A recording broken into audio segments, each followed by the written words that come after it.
네, 저는 오늘 여러분들과 함께 내 직무를 다하라 라고 하는 말씀의 제목으로 함께 은혜의 말씀을 나누고자 합니다.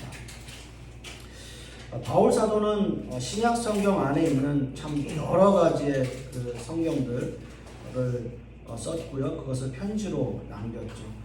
그런 내용 중에는 교회에 보낸 편지들도 있고, 또 어떤 것은 이렇게 오늘 읽은 본문처럼 개인적으로 보낸 편지도 있습니다. 디모데 전후서도 디모데에게 보낸 편지가 이제 정경으로 인정되어져서 우리가 신약 성경에서 이 성경을 보게 되는 거죠. 바울 사도는 왜 이런 개인적인 편지를 디모데에게 보낸 것일까요? 어떤 의미에서 보면 아버지의 심정으로 또는 목회자의 심정으로 이 디모데에게 무언가를 전하고 싶은 그런 마음에서였을 것입니다. 학자들의 연구에 의하면 이 디모데 후서는 바울이 로마 감옥에 갇혀 있을 때 쓴 편지이고요. 그 당시 감옥 생활이라고 하는 거, 물론 이제 뭐 감옥이라고 해서 우리가 생각하는 그런 감옥은 아니고 이제 가택연금 정도라고 우리가 생각하면 되는데, 뭐 외부에서 사람들이 오면 만날 수 있기도 하고, 또 바울이 나중에는 좀 힘들어서 그가 이야기하는 것들을 받아 적은 사람도 있고, 여러 가지 이제 그런 상황들이 우리가 생각하는 건 아니지만 그래도 어찌됐든 감옥이라고 하는 그 생활 자체가 뭔가 이제 내가 거의 이제 죽을 때가 다 됐나, 아니면 내가 순교할 때가 됐나, 이런 여러 가지 생각들을 하게 하는 그러한 상황들이었을 것입니다. 만약에 내가 여기서 죽게 된다면, 만약에 이 감옥 생활이 나의 삶의 마지막이고 끝이라면 나는 어떻게 해야 될까? 또 어떤 결실을 맺을 수 있을까? 또 그렇게 하기 위해서는 어떻게 해야 될까라는 생각을 참 많이 했을 것 같아요. 그 당시 기독교라고 하는 것이, 우리가 믿고 있는 지금 이 기독교라고 하는 것이 그때 당시에는 자리를 잡지 못했을 때였고요. 또 유대교 기독교인들이 굉장히 막강한 세력을 형성하고 있었고, 또 그런가 하면 율법을 이제 폐기해야 된다 하는 율법 폐기론자들, 그런 사람들도 굉장히 많이 있었고, 또 어떤 사람들은 유대교 안에서 아니다, 율법은 반드시 지켜야 된다, 또 율법을 지키면서도 또 이것도 또 할례도 해야 되고, 또 기독교도 믿어야 되고, 예수 그리스도도 믿어야 되고, 이런 여러 가지의 그 상황들이 있었고요. 또 그때 당시에 굉장히 그 유행했던 것이 헬라 철학의 한 유파였던 이제 그 영지주의라고 하는 것, 영어로 그노시스라고 하는 건데, 그 영지주의가 기독교 안에 굉장히 깊숙이 뿌리 내리고 있어서 그런 것들 때문에 굉장히 어려움을 겪는. 그래서 오늘 본문에서도 보면 다른 스승들, 거짓 그 선지자들, 이런 사람들의 이야기들이 많았기 때문에 굉장히 고민하게 되는, 바울 사도의 입장에서는 고민하게 되는 그러한 상황이었습니다. 교회의 중심을 세워줄 어떤 신학자라든지 신학도 자리 잡지 못하고 있는 그때 당시 상황들, 어떤 의미에서는 그때 당시의 기독교인들은 신학적으로 무방비 상태에 노출되어 있는 그러한 모습들이라고 생각될 수 있습니다. 그렇기 때문에 그런 의미에서 본다면 바울 사도 입장에서 내 목숨이 다하기 전에 내가 해야 될 일은 이런 젊은 사역자들, 그러니까 디모데 같은 사람들을 점점 더 많이 발굴해서 이런 사람들을 키워서 일꾼으로 삼는 것, 이것이 나의 사명이지 않을까라는 생각을 하게 되었던 거죠. 디모데는 바울이 2차 선교 여행을 떠나면서 이제 바나바와 이제 여러분들께서도 잘 아시듯이 이제 싸웠잖아요. 그래서 결국은 서로 헤어지게 되고, 그런 다음에 이제 루스드라에 들렸을 때 그때의 디모데를 발견하게 되고요. 그 뒤로 디모데는 바울의 제자이면서도 또 동시에 동역자로 활동했었고, 결국 오늘 본문이 말해주듯이 바울이 가장 신뢰하는 후계자로 성장하게 되었던 것입니다. 그래서 바울은 오늘 본문에서 디모데가 이런 사람이다라는 얘기를 해요. 우리가 함께 읽었던 디모데 후서 3장 15절 말씀을 다시 한번 보시면, 또 어려서부터 성경을 알았나니 성경은 능히 너로 하여금 그리스도 예수 안에 있는 믿음으로 말미암아 구원에 이르는 지혜가 있게 하느니라 라고 말씀하고 있습니다. 디모데가 어떤 사람이라고요? 어려서부터 성경을 알았다라는 거예요. 어려서부터 성경을 알았다. 어려서부터 성경을 잘 읽어왔다. 그 성경의 말씀에 따라서 잘 행했다. 라고 하는 것. 너무나 중요한 사실이다라고 하는 거죠. 성경을 안다라고 하는 것은 그 성경 안에서 말하고 있는 예수 그리스도를 믿고 구원에 이른다라는 뜻이에요. 또 그 말뜻은 뭐냐 하면 성경 안에 있는 예수 그리스도를 믿는 것만이 구원의 유일한 길이다 라고 하는 것을 알고 그것을 깨닫고 있다라고 하는 거예요. 디모데는 그런 사람이에요. 어려서부터 성경을 알았기 때문에 어려서부터 안 그 성경을 통해서 예수 그리스도를 알고 예수 그리스도를 통해서 구원의 길이 있다라는 것을 아는 사람이에요. 바울은 오늘 이 본문에서 그걸 말하고 싶어요. 그걸 가장 중요한 내용이라고 생각해요. 여러분, 성경을 깊이 아는 것만이 예수 그리스도를 믿고 구원에 이르는 길입니다. 그것이 참된 지혜의 길이에요. 여러분 한번 잘 생각해 보세요. 우리는 어릴 때부터 교회를 다녔던 사람들은 어릴 때부터 다녔던 사람은 성경을 점점 접해왔어요. 흔히 우리의 자녀들은 대부분 다 모태신앙이에요. 어릴 때부터 성경을 알고 성경을 내가 처음부터 끝까지 다 읽지 않았다 하더라도 어쨌든 예배 시간에 성경을 보고 또 말씀도 듣고 이렇게 합니다. 당연히 이스라엘 민족들도 그 유대인들 역시도 어렸을 때부터 성경을 읽혀왔어요. 처음 시작은 토라, 우리가 이제 모세 오경이라고 하는 그것부터 시작해서 성경을 그들이 외우고 읽고 그것을 어떻게든 알아왔단 말이에요. 이스라엘 민족들 역시도. 그런데 그 성경 안에서 말하고 있는 것이 분명히 예수 그리스도가 중심이고 예수 그리스도에 대해서 성경은 말하고 있는데, 그런데 유대인들은 예수 그리스도를 믿지 않았어요. 어릴 때부터 성경을 읽어왔는데 예수 그리스도를 믿지 않았어요. 어릴 적부터 성경을 알았고 어릴 적부터 성경을 좋아하게 만들었고요, 부모님들이. 그래서 성경에다가 꿀을 발라서 그것을 할게끔 만들 정도로 성경을 좋아하게끔 했고 읽혀왔고 가르쳐왔는데 유대인들은 예수님을 알아보지 못했고요. 결국 독생자 예수 그리스도, 하나님의 아들이신 예수 그리스도를 십자가에 못 박는 과오를 범하게 됐어요. 너무나 아이러니하잖아요.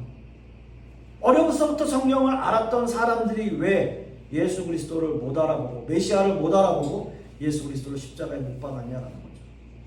성경을 읽는다고 해도 모든 사람들이 그 신앙의 깊이에, 성경의 깊이에 도달하는 건 아니라는 거죠. 모든 사람들이 성경을 읽는다고 해서 그 성경을 깨닫는 게 아니라는 거죠. 모든 사람들이 성경을 읽는다고 해서 예수 그리스도를 발견할 수 없다라는 거죠. 발견하지 못한다는 거죠. 읽는다 해도요. 본문에서 말하고 있는 이 성경은 단순히 책으로만 된 성경을 이야기하는 게 아니라 그 성경 안에서 말하고 있는 예수 그리스도를 내가 깊이 깨닫고 있느냐 그렇지 않느냐를 의미하고 있어요.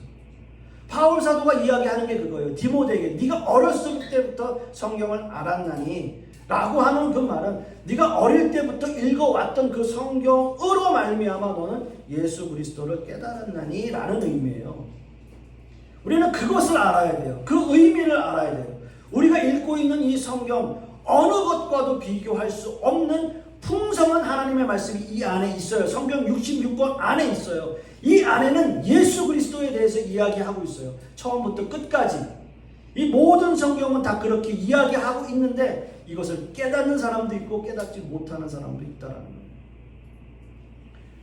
우리에게 필요한 것은 이 성경을 통해서, 이 풍부한 하나님의 말씀을 통해서 우리는 어떻게 온전하게 예수 그리스도를 나의 구주로, 나의 메시아로, 나의 하나님으로 믿고 깨달을 수 있는가, 이해할 수 있는가라고 하는 거죠.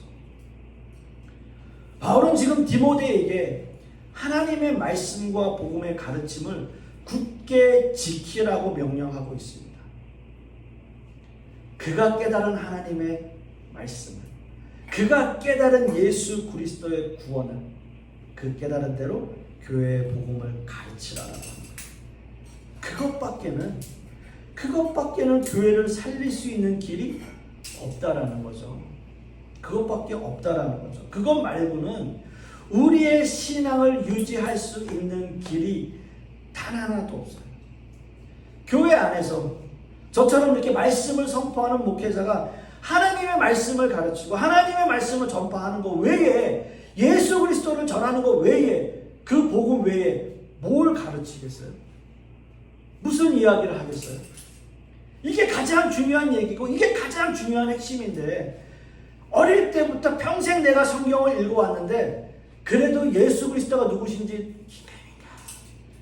누구시지? 말은 들어봤어요. 하나님의 아들이시지. 근데 그게 깊이 나의 마음속에 깨달아지는지요. 그래서 그분이 나의 구원자이신지 나에게 정말 와 닿는지, 그게 가장 중요한 거잖아요. 내가 깨달아진 하나님이 아니라 여러분들 역시 한 사람 한 사람 깨달아진 그 예수 그리스도가 너무 중요하잖아요.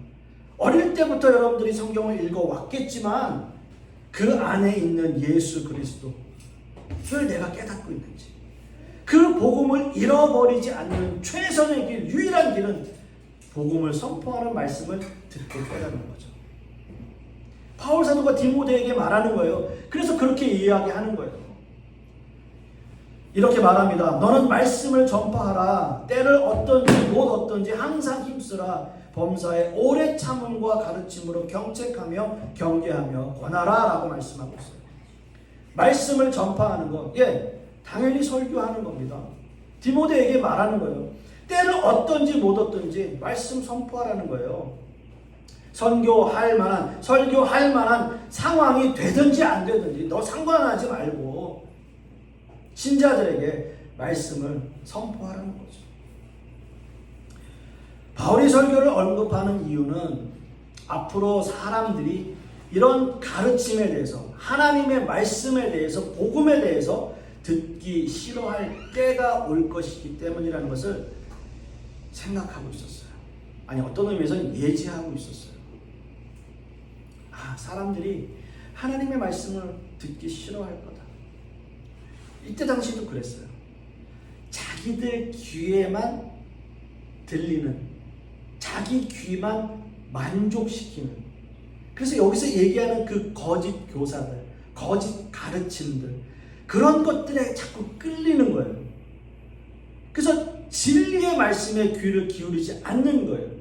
오히려 그렇게 꾸며낸 이야기들에 자기의 마음을 자꾸 쏟는 거예요.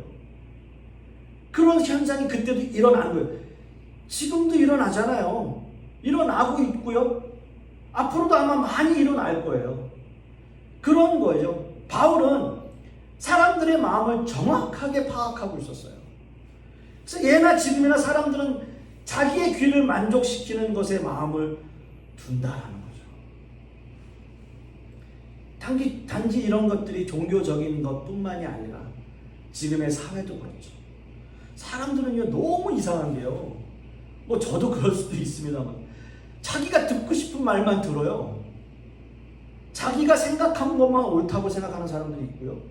내가 좋은 것만 봐요. 내가 필요한 것만 봐요. 제일 무서운 게 뭔지 아세요? 요즘에 매체들을 통해서 제일 무서운 거, 흔히 우리가 얘기하는 알고리즘. 알고리즘. 뭐 하나, 예를 들어서 제가 유튜브든 뭐든 뭐 하나 보잖아요.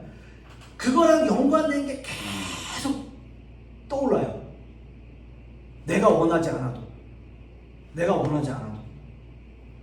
이런 거에 민감하지 않은 사람들은 혹시 잘 공감하지 못할 수도 있습니다만, 이런 거에 민감하신 분들은 내가 한번 봤는데 그런 연관된 게 계속 뜨고 그걸 계속 보는 거예요. 그러면 인터넷 매체는 그걸 계속 띄워주는 거예요. 그게 알고리즘이에요. 자기가 좋아하는 것, 내가 관심 있는 것, 내가 원하는 것, 내가 보고 싶은 것, 내가 듣고 싶은 것만 듣는 그런 시대. 여러분, 바울 사도가 이야기한 그때 당시 2000년 전에 얘기한 그 모든 상황들이 오히려 지금 더 극대화돼서 나타나고 있지 않아요? 생각해보세요.